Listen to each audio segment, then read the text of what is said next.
اعوذ باللہ من الشیطان اللعین الرجیم بسم اللہ الرحمن الرحیم ان اللہ وملائکتہ یصلون علی النبی یا ایہا الذین آمنوا صلوا علیہ وسلموا تسلیما اللہم صلی علی محمد وعلی محمد۔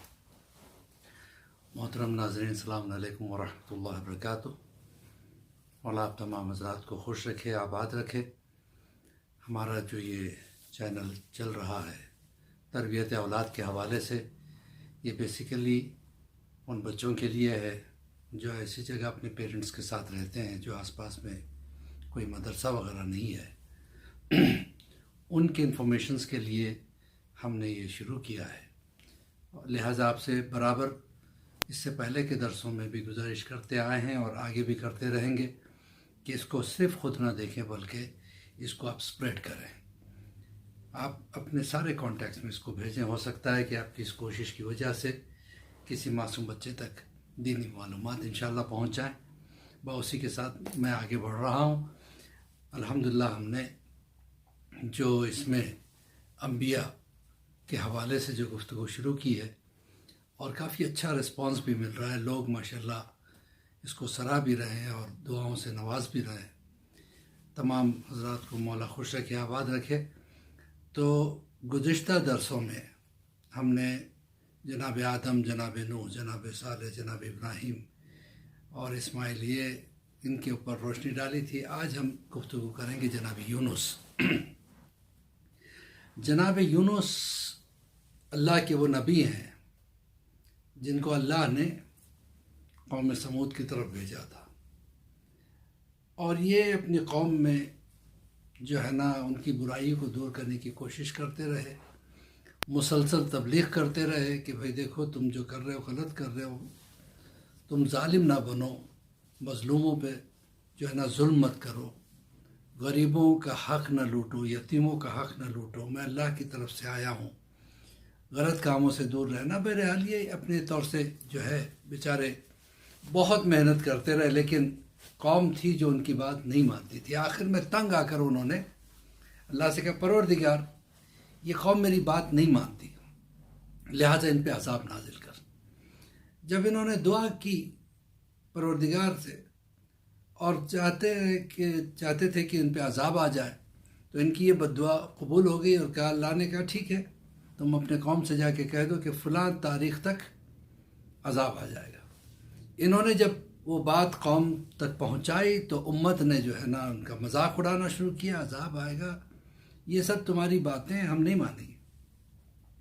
نتیجہ یہ ہوا کہ انہوں نے کہا کہ اب وہ دن آنے والا ہے، تم پہ عذاب آئے گا، اور یہ اپنے جتنے بھی جو ماننے والے تھے ان کے ساتھ نکل گئے، کسی اور شہر کی طرف منتقل ہو گئے کیونکہ عذاب آنے والا تھا۔ اب وہاں پہ جا کے یہ انتظار کرنے لگے کہ کوئی ادھر سے آئے تو میں پوچھوں۔ اتفاق سے ایک قافلہ ادھر سے آ رہا تھا، تو انہوں نے کہا کہاں سے آ رہے ہو؟ کہا نینوا کی طرف سے آ رہے ہو۔ کہا نینوا کی کیا حال ہے؟ وہاں پہ سب کیسے ہیں؟ کہا سب خیریت سے ہیں، ماشاءاللہ ٹھیک ٹھاک ہے، خوش ہیں۔ انہیں تعجب ہوا، ارے وہ دن تو گزر گیا، اس حساب سے عذاب آنا چاہیے تھا، عذاب کیسے نہیں آیا؟ بہت مایوس ہو گئے۔ مایوس ہو کے سوچا کہ اگر اب میں اپنی امت کی طرف جاؤں گا تو مجھے مار ڈالیں گے۔ اسی خیال سے وہ دریا کی طرف نکل گئے، سمندر کی طرف نکل گئے۔ دیکھا کہ ایک کشتی کہیں جانے کے لیے تیار ہے، تو اس کشتی میں جا کے بیٹھ گئے۔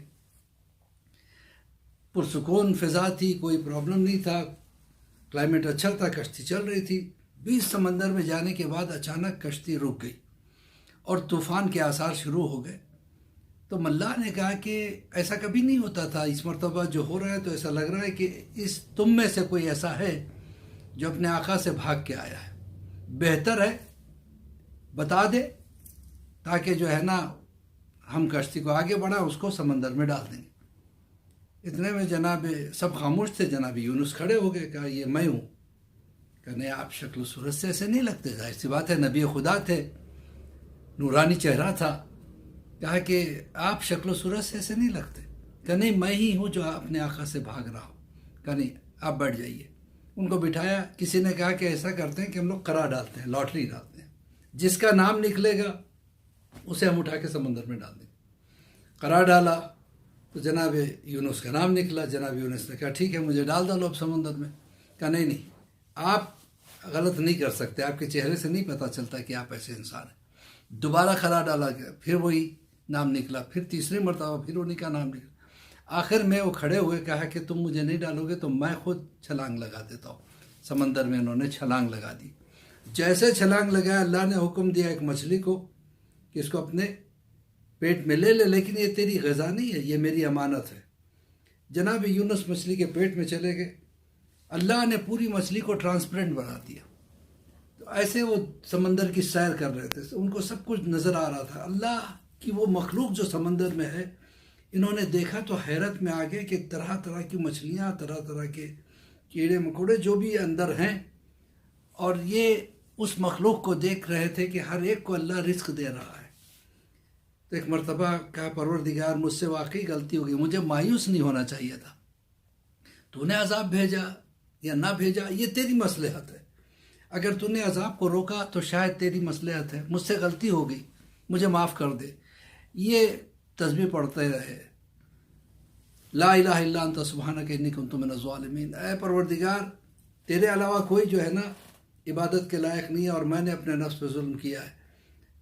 آئے یہاں تک کہ جبرائیل آیا کہ کہا کہ اے یونس دعا ایسے نہیں مانگی جاتی ہے. کہ پھر کب دعا مانگو تو اہل بیت کا جو ہے نا واسطہ دو, کہو اے پروردگار تجھے محمد کا واسطہ, تجھے علی کا واسطہ, تجھے فاطمہ کا واسطہ, تجھے حسن و حسین کا واسطہ, میرے گناہ کو معاف کر دے.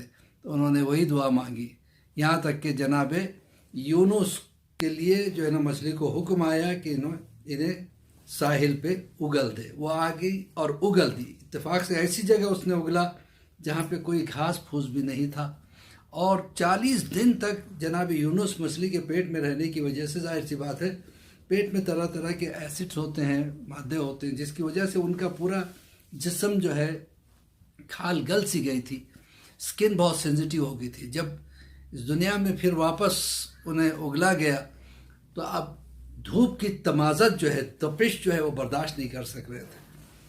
تو جناب یونس کے لیے اللہ نے جو ہے نا ایک حکم دیا, ایک چھوٹا سا ایک پودا ابھرا جس کے لیے کہتے ہیں کہ کدو کا پودا تھا. اس کی بیل کے سائے میں وہ جو ہے نا پناہ انہوں نے لی, تو بڑھ بھی گیا اور فوراً اس میں پھل بھی آ گئے. اب انہوں نے کیا کیا, اس کو کھایا, اور اس کے بعد روایت میں ہے کہ ایک ہرنی جو 2 بچے جس کے تھے اس نے آ کے دودھ پلانا شروع کیا. نتیجہ یہ ہوا کہ 3-4 دن میں جناب یونس صحت یاب ہو گئے. اب دیکھا کہ بیل سوکھ رہی تھی, تو جناب یونس گھبرا کے پروردگار یہ بیل تو مر رہی ہے, کہ کیوں تمہیں اس کی تکلیف کیوں ہو رہی, کیا تم نے اس کو پیدا کیا؟ نہیں مالک تو نے پیدا کیا.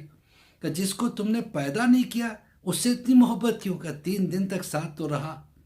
اللہ نے کہا یونس جس کو تم نے پیدا نہیں کیا اس سے تم اتنی محبت کر رہے ہو, اور جس امت کو میں نے پیدا کیا ان کے لیے تم نے بد دعا کر دی تھی. کیا مجھے معاف کر دے پروردگار. لیکن یہ ہوا کیسے؟ جبرائیل نے کہا کہ بات یہ کہ آپ کے جانے کے بعد عذاب آیا اور ان کے سروں پہ منڈلانے لگا, تو انہیں یقین ہو گیا کہ آپ صحیح تھے اور آپ پر ایمان لائے. اور پھر اس کے بعد انہوں نے سب نے کہا کہ چلو ہم دعا کرتے. دیکھیے دعا کی تاثیر کیا ہے. تو کسی بزرگ نے کہا کہ ایسے کرو, خود دعا نہ کرو بلکہ بچوں کو جمع کرو. سارے بچوں کو جمع کیا, پوری امت والے ایک میدان میں آ گئے اور دعا کی پروردگار ہمیں اس عذاب سے بچا لے, ہم تجھ پہ ایمان لاتے ہیں, تیرے نبی پہ ایمان لاتے ہیں. بچوں نے آمین کہا تو دعا قبول ہو گئی, لہٰذا وہ عذاب ٹل گیا. تو کوئی بھی بلا ہو دعا سے دور ہوتی ہے. تو میرے بھائیوں, میرے بچوں, میرے بزرگوں, جو بھی اس ویڈیو کو دیکھ رہا ہے, دعا مومن کا ہتھیار ہے. ہر طرح کا عذاب, کبھی کبھی ہمارے اعمال کی وجہ سے خطرناک قسم کے بلاؤں میں ہم مبتلا ہو جاتے ہیں, لیکن اگر دعا کریں اور استغفار کریں, توبہ کریں, ہر بلا ٹل سکتی ہے. باعثی کے ساتھ مولوی عباس علی خوئی کا سلام قبول کریں اور اس کو آگے بڑھائیں اور اپنے کانٹیکٹس میں شیئر کریں. انشاءاللہ آپ اس ثواب جاریہ میں شامل ہو جائیں گے. خدا حافظ, فی امان اللہ. اسی کے ساتھ دعا گو ہوں کہ پروردگار تمام مومنین و مومنات کو ہر قسم کی پریشانی اور بلاؤں سے محفوظ رکھنا, ان کے بچوں کو صالح اور نیک بنانا. پروردگار ہمارے گناہان صغیرہ و کبیرہ کو معاف فرما دے. فقط والسلام ورحمۃ اللہ وبرکاتہ. ہے۔